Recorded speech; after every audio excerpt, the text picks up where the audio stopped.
Have you noticed that when someone mentions Iran, the first image that comes to mind is usually of a closed, dangerous place full of restrictions? It's almost automatic. Many people associate Iran with terror, war, or think it's just like Saudi Arabia, with endless desert and strict laws. But this view doesn't show the whole picture. Iran is much more complex than it seems and has a history that the world tends to oversimplify. That's why today on Bello Mundo, we're going to open this black box. Let's understand how one of the oldest peoples on the planet ended up earning the reputation of being the most misunderstood country in the world. Number 1. Location and geographical data.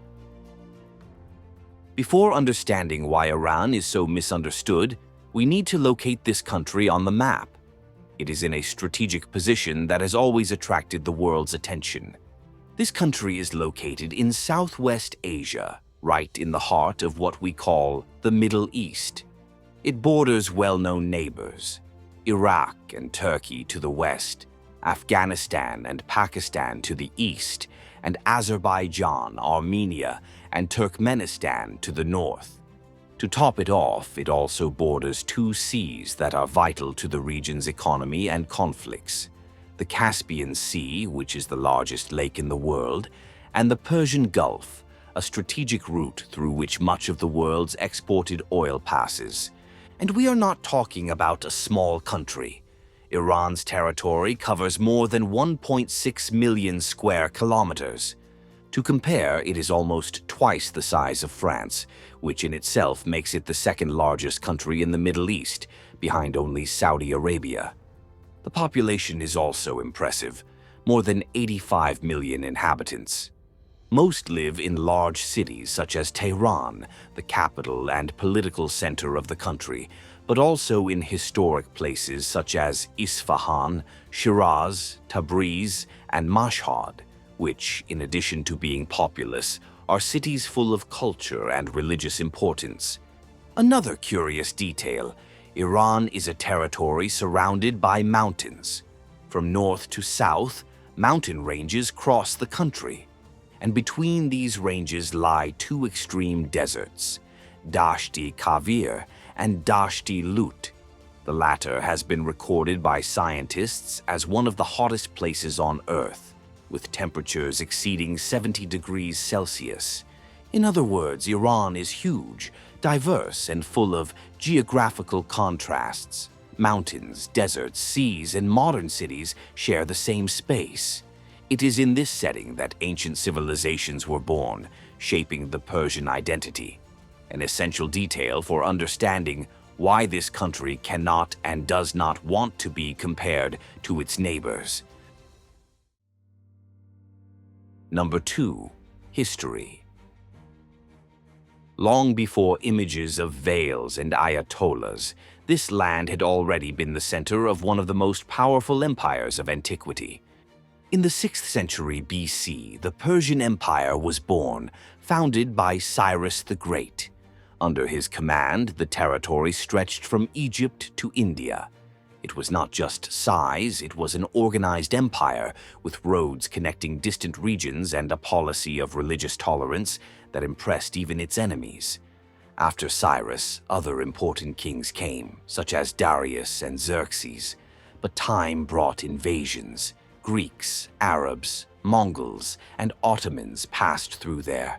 Each left their mark, but the Persian identity was never erased, so much so that until the beginning of the 20th century, the world still called this country Persia. The name Iran only came into official use in 1935. In the 19th century, the situation became complicated. The territory became the target of a dispute between the Russian Empire and the British Empire.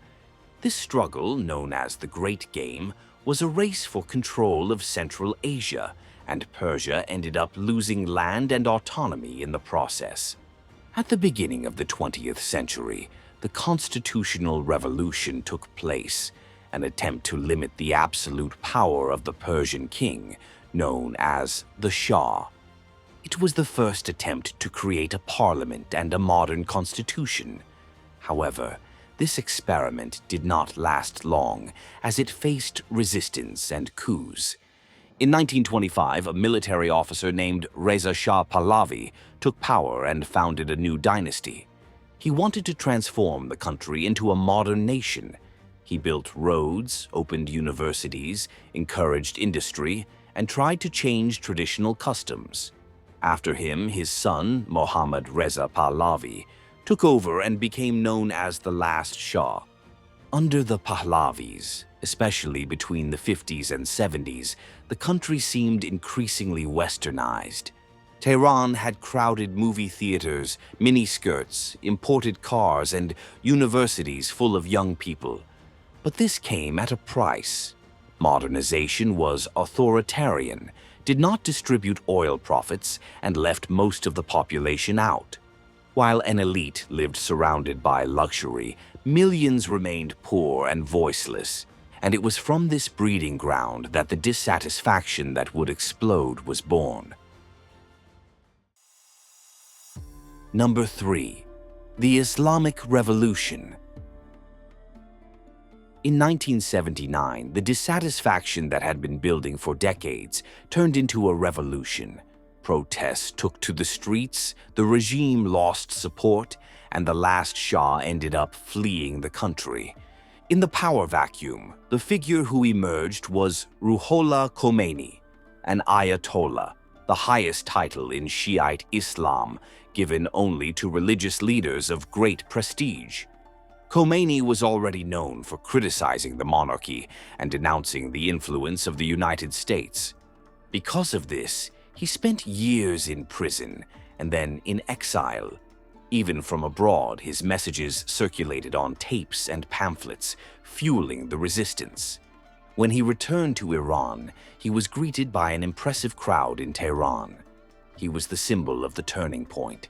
The monarchy gave way to a totally new regime. The Islamic Republic of Iran was born. The new constitution created the figure of the supreme leader, always an Ayatollah, with power above the president, parliament, and army. In other words, the Shiite clergy now had the final say in all decisions in the country. The changes came quickly. Alcohol was banned, the wearing of the veil became mandatory for women, and Islamic law began to guide courts, schools, and everyday life. On the international stage, Iran broke its alliances with the West and adopted a confrontational stance. Suddenly, the country that was once seen as a modernizing ally was now viewed as an enemy. It was at this moment that the international image of a closed, dangerous, and religiously dominated Iran was born. However, this view does not explain the whole reality, because, contrary to what many people think, Iran is not an Arab country, and this difference changes everything. Number 4. Persians versus Arabs. One of the biggest misunderstandings about Iran is to think that it is just another Arab country in the Middle East. But that is the first confusion. Most Iranians are not Arab but Persian. This means a different language, a distinct culture, and even a different ethnic origin. The official language is Farsi, also called Modern Persian. It uses an alphabet similar to Arabic, but the grammar and vocabulary are from another language family, the same as languages such as Portuguese and English. In practice, an Iranian does not automatically understand an Arab, and vice versa. This linguistic detail reveals something bigger. Iran carries a heritage that comes from the Persian Empire, with ancient traditions, its own literature, and even a different calendar. While Arab countries follow the Islamic lunar calendar, in Iran the new year is Nowruz, celebrated on the spring equinox, a festival with pre-Islamic roots. In addition to cultural identity, there is another crucial difference: religion. Islam is the majority religion in both Iran and Arab countries, but internal divisions make all the difference. About 90% of Iranians follow Shiism, a minority branch in the Islamic world. In Saudi Arabia and most Arab countries, Sunni Islam predominates. This division arose long ago from a dispute over who should lead the Muslim community after the death of the Prophet Muhammad. Over time, it became much more than a theological issue. It shaped different practices, rituals, and even political systems. And that's where another difference comes in that many people don't realize. Since 1979, Iran has been an Islamic republic. It has a president, a parliament, and elections. Limited, it's true, but they exist. Above all, that is the supreme leader who has the final say. Saudi Arabia, on the other hand, is an absolute monarchy. There are no elections there. The king is in charge, supported by an ultra-conservative interpretation of Sunni Islam called Wahhabism. In other words, despite sharing the same region and the same Islamic faith, Iran and its Arab neighbors follow very different paths, and that is why this nation does not accept being lumped together with Arab countries such as Saudi Arabia. Because their origins are different, the people are different, and so is their history. In fact, in addition to being different, the two are historical rivals and continue to vie for influence in the Middle East to this day. Number 5. Customs break stereotypes. If there is one way to show how Iran is misunderstood, it is by looking at everyday customs. Many people imagine a country that is just like Saudi Arabia, but the reality in Persia is full of peculiarities. A good example is tarof. It is a kind of Iranian social etiquette that can leave any foreigner confused. It works like this. Someone offers you something, tea, a ride, even a product in a store. But the offer is not always genuine. It is part of the ritual to refuse and insist several times until it is clear whether it is a gesture of courtesy or a real offer. For Iranians, this shows respect and politeness. For those unfamiliar with it, it may seem confusing or even insincere, but it is simply part of the culture. Another unique custom is the way Nowruz, the Persian New Year, is celebrated. It takes place on the spring equinox in March and has its origins in traditions much older than Islam. Families set up the so-called haft-seen table, filled with objects symbolizing prosperity, health, and renewal. It is a joyful celebration, with family gatherings, traditional foods, and even bonfires. Nothing similar is celebrated in neighboring Arab countries. Even in strict rules, there are differences. For example, in Iran, women are required to wear veils in public, but they usually combine colorful clothes, scarves, and modern coats. It is not the same scene as in Saudi cities, where the use of black abayas and niqabs is still much more common. In addition, Iranian women have always been allowed to drive cars, something that was only allowed for Saudi women in 2018. And when we talk about education, there is another surprise.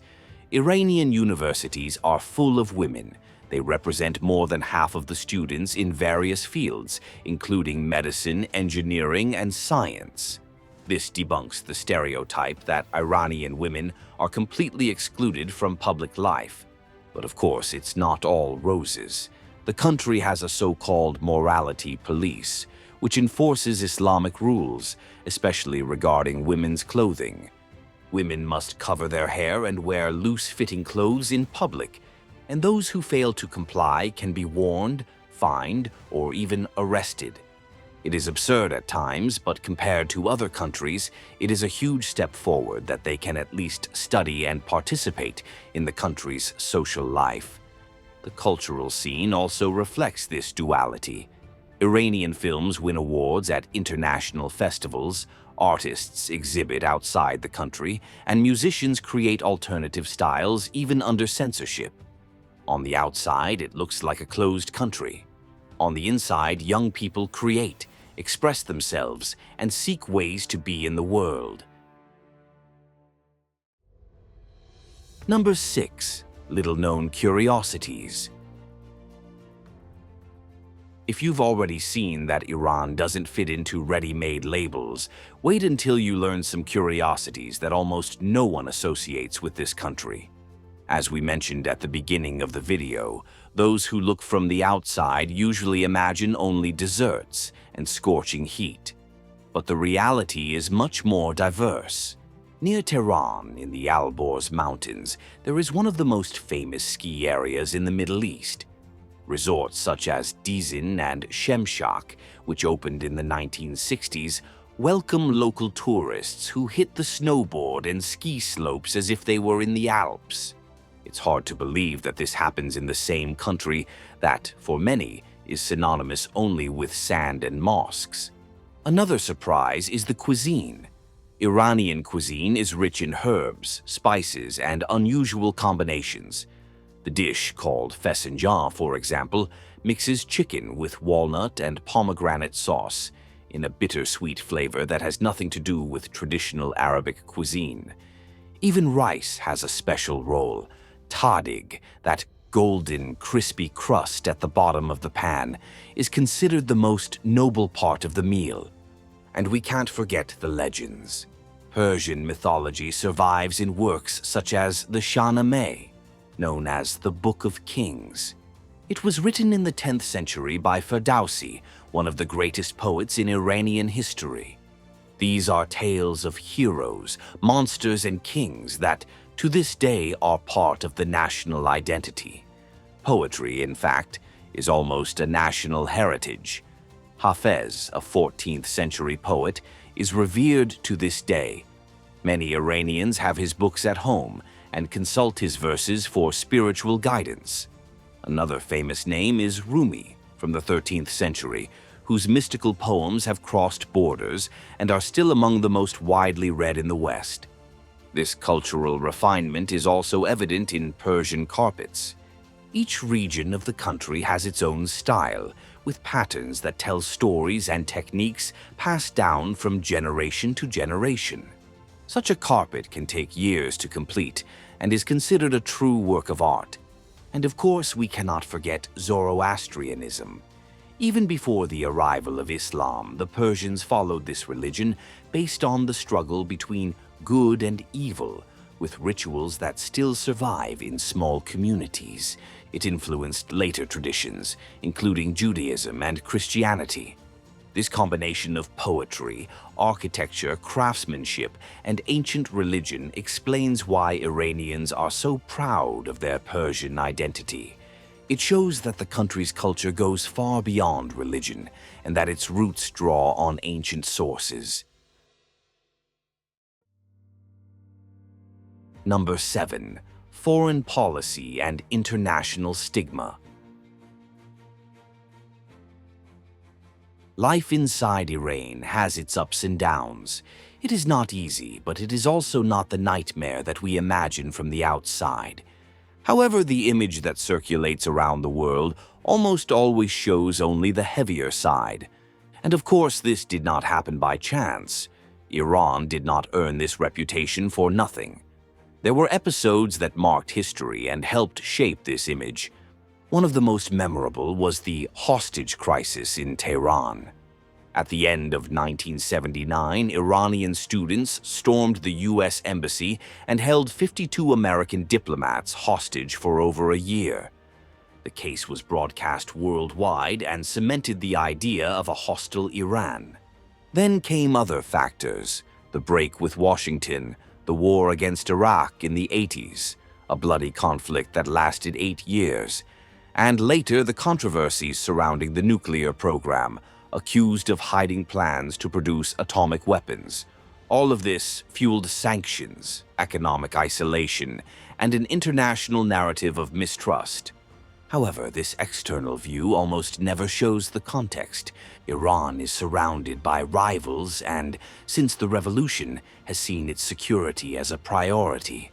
While Saudi Arabia relies on the United States, Iran has built a policy of resistance. It supports Shiite groups in neighboring countries and tries to expand its influence in the region. This has reinforced its rivalry with the Arab monarchies of the Gulf and with Israel, and has brought the country into direct confrontation with the West. The problem is that, in the imagination of much of the world, these political disputes have become a cultural label. Iran has come to be associated only with bombs, protests, and extremism, as if it were a single, closed block. And that's where the misunderstanding arises. Because what almost never appears is the other side, the connected youth, the Persian heritage, the daily life made up of ups and downs. What reaches us here is only the tip of the iceberg: crises, threats, and rivalries.